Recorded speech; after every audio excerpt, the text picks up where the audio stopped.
નમસ્કાર મિત્રો, ફરી એકવાર હાર્દિક સ્વાગત છે મિત્રો તમારું આ અમારા આજના નવા વિડીયોમાં। મિત્રો, રાશિ અનુસાર જાણો તમારું વૃદ્ધાવસ્થા ક્યારે અને કેટલું સુખમય હશે। મિત્રો, આ અમારી ચેનલ પર તમને ગુજરાતી ભાષામાં દૈનિક રાશિફળના વિડીયો જોવા મળશે। મિત્રો, વિડીયો પસંદ આવે તો વિડીયોને લાઇક કરજો, શેર કરજો અને આ અમારી ચેનલ પર નવા આવ્યા હોય તો ચેનલને સબસ્ક્રાઈબ કરજો। તમારા એક સબસ્ક્રાઈબથી અમને ઘણું પ્રોત્સાહન મળે છે। તો ચાલો મિત્રો વિડીયોમાં જાણીએ।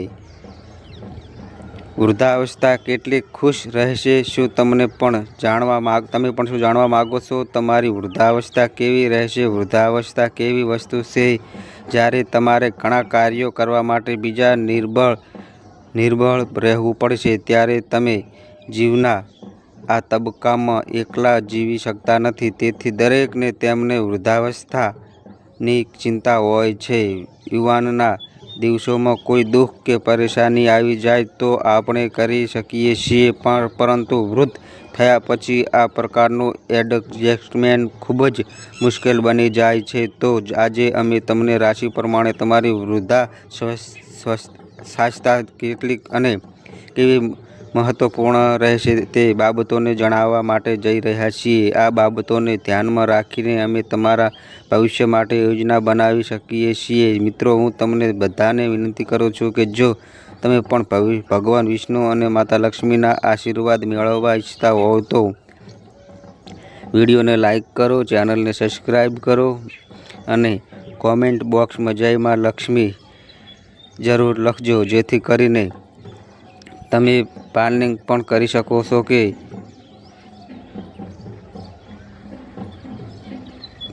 આવનારા દુઃખ અને ટાળી શકો છો અથવા ઘટાડી શકો છો। તો મિત્રો, ચાલો જાણીએ તમારી રાશિ અનુસાર કેટલાક મહત્વપૂર્ણ બાબતોમાં। નંબર 1, મેષ રાશિના જાતકો પોતાના લક્ષ્ય પ્રમાણે વફાદાર હોય છે। તેઓ એકવાર જે વિચારે છે તે કાર્ય પૂર્ણ કરીને જ રહે છે। અન્ય રાશિની તુલનામાં મેષ રાશિના જાતકો ખૂબ જ હિંમતવાન હોય છે। તેમને જીવનમાં ક્યારેય કોઈ નિષ્ફળતા કે મુશ્કેલીનો સામનો કરવાથી ક્યારેય ડરતા નથી।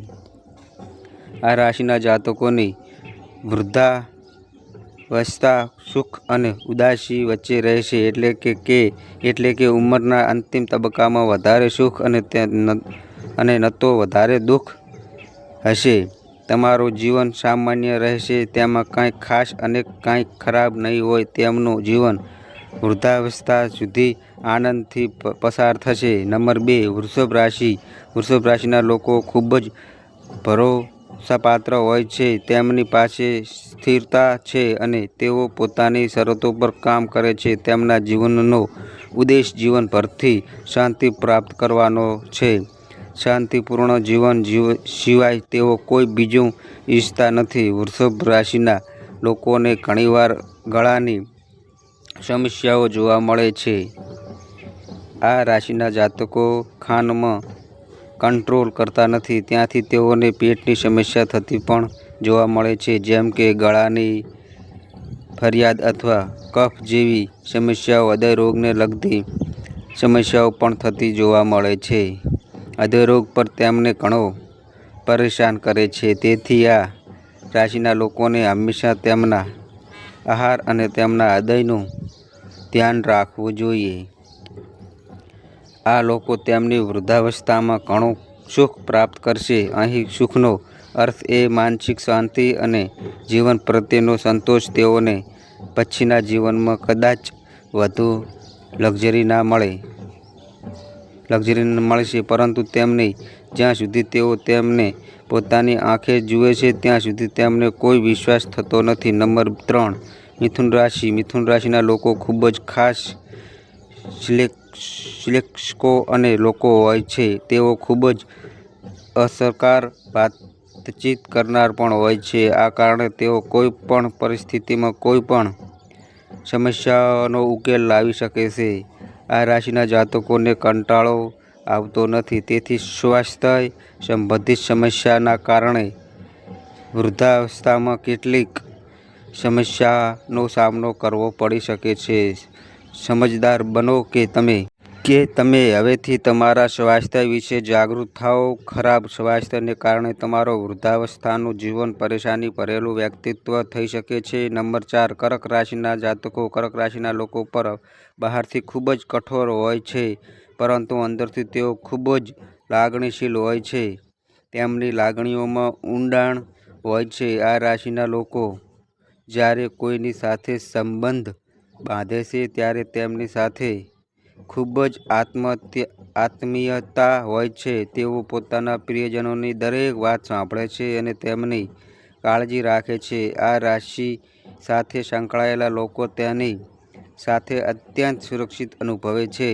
તેમને વૃદ્ધાવસ્થામાં તેઓ સરેરાશ સુખી હોય છે. તેઓને તેમની વૃદ્ધાવસ્થામાં કોઈ પણ બાબતનું ટેન્શન નથી હોતું.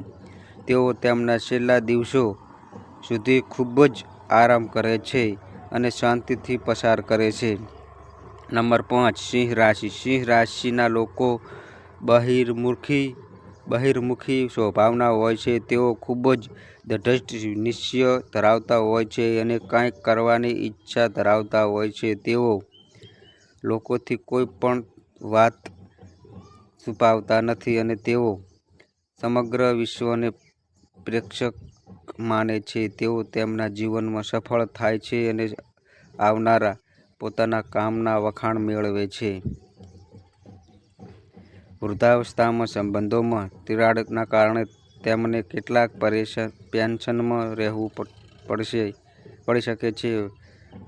પરસ્પર સંબંધો સારા નથી, તેના કારણે તે માનસિક રીતે પરેશાન રહેશે. નંબર 7, કન્યા રાશિના લોકો હંમેશા પૂર્ણતાની શોધમાં હોય છે. અન્ય રાશિની તુલનામાં આ રાશિના લોકો પોતાના વિકાસ માટે સૌથી વધુ સમર્પિત હોય છે.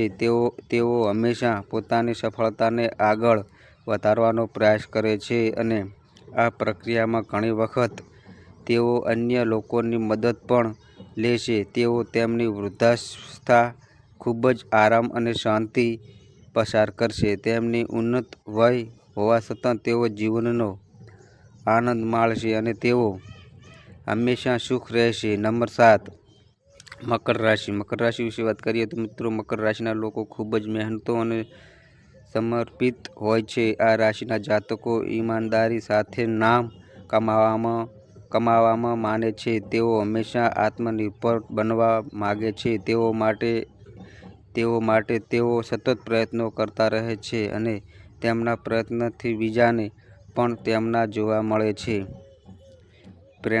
જોવા મળે છે. તેમની વૃદ્ધાવસ્થા ખૂબ જ શાનદાર રહેશે. વૃદ્ધાવસ્થામાં તમે તમારી ઈચ્છા મુજબ તમામ કામ કરી શકશો. ઘરના યુવાનો તેમનો સન્માન કરશે અને તેમને પૂરેપૂરું સન્માન પણ આપશે. નંબર 8, તુલા રાશિ. તુલા રાશિના લોકો ખૂબ જ નિશ્ચિત હોય છે અને તેમના કારણે તેઓ પોતાના ઘરમાં શાંતિ જાળવી રાખવામાં સક્ષમ હોય છે. સંતુલનની સમસ્યાને કારણે આ રાશિના લોકો વ્યવસાયમાં જાદુઈ અસર જોવા મળે છે. તેઓ પોતાની આસપાસના લોકોનો પણ ખૂબ જ ધ્યાન રાખે છે. આ રાશિના જાતકોને વૃદ્ધાવસ્થામાં પૈસા સંબંધિત સમસ્યાઓનો સામનો કરવો પડી શકે છે. તેથી તમારે હવેથી બચત કરવાનું શરૂ કરવું જોઈએ અને તમારા મૃત્યુ સુધી આ પૈસા અથવા સંપત્તિ બીજા કોઈને આપશો નહીં. નંબર 9, વૃશ્ચિક રાશિ. વૃશ્ચિક રાશિ વિશે વાત કરીએ તો મિત્રો, વૃશ્ચિકના લોકો દરેક ઘર સામે લડવાની ક્ષમતા ધરાવે છે. તેઓ ખૂબ જ હિંમતવાન અને જુસ્સાદાર હોય છે. તેઓ જગતની નિષ્ફળતાને સમજે છે અને જાણે છે કે આ દુનિયામાં બધું જ થોડા સમય માટે છે. આ સત્યની ઊંડી સમજણને લીધે તેઓ દુનિયાની દરેક વસ્તુ ભરપૂર મળે છે. તેઓને તેમના અંતિમ દિવસોમાં સુખ અને દુઃખ બંને પ્રાપ્ત થશે. ફક્ત તેઓના દુઃખના દિવસો ઓછા અને ખુશીની ક્ષણ વધુ હશે. અર્થતઃ તેની વૃદ્ધાવસ્થામાં ઉતાર ચઢાવથી ભરેલી રહેશે. નંબર 10, ધન રાશિ. ધન રાશિ વિશે વાત કરીએ તો મિત્રો, ધન રાશિના લોકો ખૂબ જ ખુલ્લા મનના ઉત્સાહી અને રોમાંચ હોય છે. તેઓ હંમેશા કોઈક નવું શોધે છે અને તેનાથી સંબંધિત અનુભવ અન્ય લોકો સાથે પણ શેર કરે છે. તેઓ હંમેશા કંઈક નવું કરવા માંગે છે અને તેનાથી સંબંધિત તેમનો અનુભવ તેમને જ્ઞાનનો નવો ભંડાર આપે છે. તે વૃદ્ધાવસ્થામાં તેમના પ્રિયજનોની ખૂબ જ નથી કરે તે તેમના સંબંધો તેમની ખૂબ જ સેવા કરશે. તેથી તેઓ જીવનના નાના દુઃખોને પણ સરળતાથી ભૂલી જશે. નંબર 11 કુંભ રાશિ. કુંભ રાશિ વિશે વાત કરીએ તો મિત્રો, કુંભ રાશિના લોકો ક્રાંતિકારી સ્વભાવના હોય છે. તેઓ તેમની સ્વતંત્રતા અને ખૂબ જ પ્રેમ કરે છે. તેઓ હંમેશા તેમના અસ્તિત્વને સાબિત કરવાનો પ્રયાસ કરે છે અને બીજાઓ પાસેથી પણ એવી અપેક્ષા રાખે છે કે તેમનો આ સ્વભાવ તેમને લોકોને દોરી જવામાં મદદ કરે છે. તેમને વૃદ્ધાવસ્થામાં અશાંતિ ભરેલી હોઈ શકે છે. એક ક્ષણ તેઓને ઘણું સુખ મળશે અને બીજી ક્ષણે બધું જ તેમના હાથમાંથી બહાર નીકળી જાય છે. તેથી તેઓએ આ બધી બાબતો માટે માનસિક રીતે તૈયાર રહેવું જોઈએ. નંબર 12 મીન રાશિ. મીન રાશિ વિશે વાત કરીએ તો મિત્રો, મીન રાશિના લોકો મનના ઊંડાણને સમજે છે. તેથી તેઓ સ્વભાવ સર્જનાત્મક હોય છે અને તેઓ તેમના સર્જન દ્વારા જીવનના તમામ રહસ્યોને બહાર લાવવાનો પ્રયત્ન કરે છે. આ રાશિના જાતકો પોતાના અંતર આત્માને ખૂબ જ સરળતાથી શોધી શકે છે. તેઓ આ દુનિયામાં ચોક્કસ રહે છે પણ પોતાને તેને ભાગ માનતા નથી. વૃદ્ધાવસ્થામાં તેમની પાસે પૈસાની કોઈ કમી નહીં હોય. તેમણે ક્યારેય બીજાને પૈસા ઉધાર આપવા જોઈએ નહીં. અને મિત્રો, તમારી કુંડળી અને રાશિના ગ્રહોના આધારે તમારા જીવનમાં બનનારી ઘટનાઓ હોય છે. આ અમારી માહિતી કોઈ પ્રૂફ કરતી નથી. આ અમારી માહિતી મીડિયા અને ન્યૂઝ આધારિત હોય છે. સંપૂર્ણ માહિતી માટે તમે કોઈ પણ પંડિત અથવા જ્યોતિષને મળી શકો છો. તો બસ મિત્રો, આજે આટલું. ફરી મળીએ એક નવા વિડીયો સાથે. ત્યાં સુધી બધાય મિત્રોને હર હર મહાદેવ.